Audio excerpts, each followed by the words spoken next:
Hello student, मैं उम्मीद करता हूं कि आप सभी लोग अच्छे होंगे। मध्य प्रदेश हाई कोर्ट के द्वारा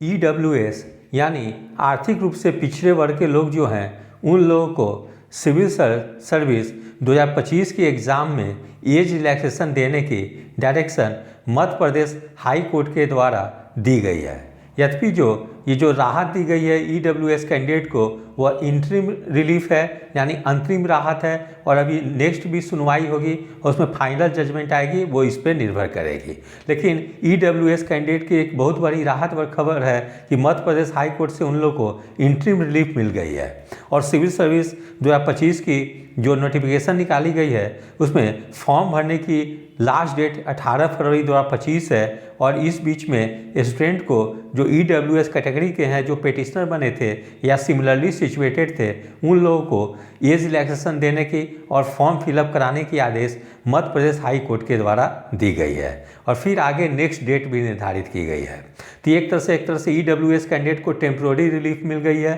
और ये बहुत बड़ी राहत है कि वो लोग वर्षों से मांग कर रहे थे कि जब से EWS लागू हुई थी कि उन लोगों को OBC और SC ST कैटेगरी की तरह ही एज रिलैक्सेशन, फी में छूट और मार्क्स में भी छूट प्रदान की जाए, जैसे कि रिजर्व कैटेगरी के लोगों को मिलती है। लेकिन केंद्र सरकार के द्वारा इस दिशा में कार्रवाई नहीं की जा रही थी, जिसके चलते कुछ स्टूडेंट लोग पहले सुप्रीम कोर्ट में फाइल किए थे केस, लेकिन सुप्रीम कोर्ट के डायरेक्शन पे ही जो स्टूडेंट मध्य प्रदेश के थे उन्होंने सुप्रीम कोर्ट में केस फाइल किया था, सुप्रीम कोर्ट के डायरेक्शन पे उन लोग को वापस मध्य प्रदेश हाई कोर्ट भेज दी गई और बोली गई कि पहले आप मध्य प्रदेश हाई कोर्ट जाएँ और वहाँ सुनवाई के बाद ही आप वापस सुप्रीम कोर्ट में आएंगे। तो इसी क्रम में मध्य प्रदेश हाई कोर्ट में सुनवाई चल रही थी और जो स्टूडेंट EWS कैंडिडेट थे उन लोगों के सीनियर एडवोकेट जो थे कपिल सिब्बल थे, जो कि बहुत जाने माने वकील है, उन्होंने बहुत अच्छे तरीके से EWS कैंडिडेट के तर्क को रखा और मांग की कि अनरिजर्व कैटेगरी जो है, जैसे OBC कैंडिडेट हैं, SC ST कैंडिडेट हैं, यदि उन लोगों को रिजर्वेशन मिल रही है तो उन लोगों को सभी कॉम्पिटिटिव एग्जाम में एज रिलैक्सेशन मिल रही है, कहीं कहीं मार्क्स में भी छूट मिल रही है, तो वो सारी बेनिफिट जो है वो EWS कैंडिडेट्स को भी मिलनी चाहिए। ये सारे तर्क को सुनकर जो जज थे उन्होंने इंटरिम रिलीफ दे दी है। तो एक बहुत बड़ी राहत है। अब देखनी है कि संघ लोक सेवा आयोग यानी UPSC के द्वारा फिर एक फ्रेश नोटिस निकाली जाती है और जो EWS कैंडिडेट हैं उन लोग के लिए मैं उम्मीद करता हूं कि कम से कम एक सप्ताह की डेट निश्चित रूप से एक्सटेंड होगी और कितने वर्ष की उन लोग को एज में छूट दी जाती है ये भी देखने की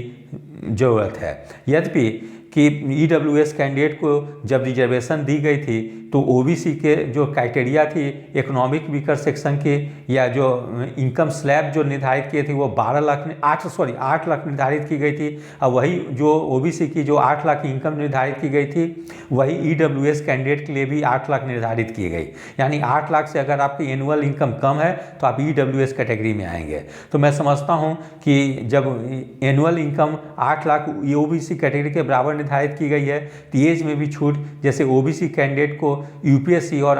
गवर्नमेंट जॉब में 3 साल की एज रिलैक्सेशन मिलती है, तो मैं समझता हूं कि EWS कैंडिडेट को भी 3 वर्ष की निश्चित रूप से छूट मिलेगी। यद्यपि देखनी है कि जो केंद्रीय कार्मिक मंत्रालय या मिनिस्ट्री ऑफ पर्सनल है उनके द्वारा एक डिटेल्स गाइडलाइंस क्या जारी की जाती है, और यदि ये EWS को एज में रिलैक्सेशन UPSC में मिलती है तो अन्य सभी आयोग द्वारा जो परीक्षाएं ली जा रही है उसमें भी एज रिलैक्सेशन मिलने की रास्ता खुल जाएगी, क्योंकि संघ लोक सेवा आयोग या UPSC कॉन्स्टिट्यूशनल बॉडी है और सेंट्रल गवर्नमेंट की मिनिस्ट्री ऑफ पर्सनल के अंतर्गत आती है। तो अगर UPSC एज में छूट देती है तो मैं समझता हूँ कि आने वाले समय में सेंट्रल SSC, रेलवेज, बैंकिंग या अन्य कोई भी आयोग है जो एग्ज़ाम लेती है वे लोग भी EWS कैंडिडेट को एज में छूट देगी और इसका दूरगामी प्रभाव पड़ेगी। फिर उसके बाद जो स्टेट गवर्नमेंट अभी EWS कैंडिडेट को एज में छूट नहीं दे रहे हैं वही गवर्नमेंट भी छूट देने के लिए जो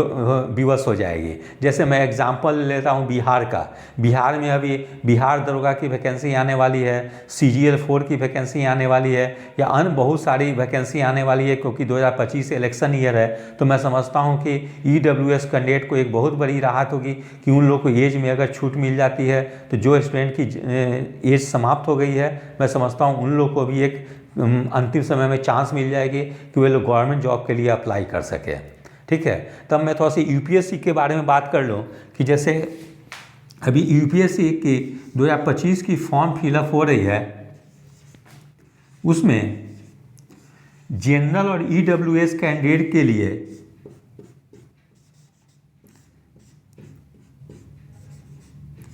एज लिमिट जो है 21 से 32 ईयर्स है, ठीक है।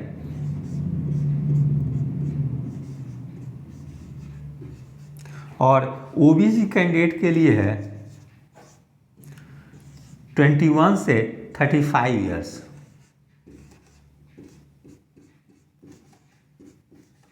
ठीक है। तो जनरल को कितनी चांस दी जाती है?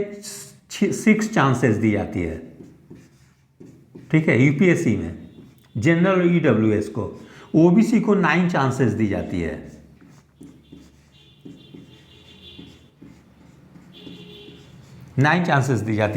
जबकि एससी एसटी के लिए एज लिमिट है 21 से 27 ईयर्स, और इसमें अनलिमिटेड चांस है, ठीक है, कोई लिमिट नहीं है। 37 ईयर्स के बीच में वो जितनी बार भी चाहे दे सकते हैं,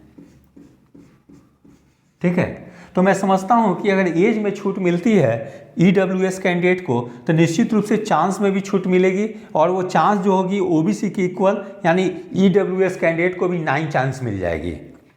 ठीक है। तो इसके लिए भी कैंडिडेट को इंतजार करनी होगी। लेकिन एक चीज़ मैं और गवर्नमेंट से रिक्वेस्ट करूंगा कि ओबीसी की जो क्राइटेरिया जो बनाई गई है वो जेन्युइन कैंडिडेट को ही मिलनी चाहिए, क्योंकि बहुत सारे स्टूडेंट ऐसे हैं जिनके फादर गवर्नमेंट जॉब में ऑफिसर लेवल पे हैं, हाई लेवल पे पोस्ट पे वो लोग जॉब कर रहे हैं, उसके बावजूद भी वो लोग गलत ढंग से ईडब्ल्यूएस सर्टिफिकेट बनवा रहे हैं, और जो जेन्युइन कैंडिडेट है जिनको ईडब्ल्यूएस की लाभ मिलनी चाहिए थी उन लोगों को नहीं मिल पा रही है, क्योंकि बहुत सारा फर्जीवाड़ा अन्य कैटेगरी में भी मिल रही है। जैसे अभी ये हैंडीकैप कैटेगरी में जो पूजा खेड़कर की मामला आई थी, और भी कई स्टूडेंट ऐसे हैं जो कि गलत सर्टिफिकेट लगाकर जॉब ले रहे हैं। तो इसकी थोड़ी सी अच्छे से कड़ाई से जांच होनी चाहिए, जिससे कि जो जेन्युइन कैंडिडेट हैं वे लोग ही इसके लाभ उठा सकें। नहीं तो ऐसे ही रिजर्वेशन देने की कोई फ़ायदा नहीं होगी जब जेन्युइन कैंडिडेट को ही लाभ ना मिल पाए। तो इसके लिए भी गवर्नमेंट को ध्यान देने की जरूरत है। तो आने वाले मैं समझता हूँ कि कुछ दिन में निश्चित रूप से ईडब्ल्यूएस को जो एज रिलैक्सेशन में जो छूट मिलने वाली है उसके बारे में डिटेल्स गाइडलाइंस आ जाएगी,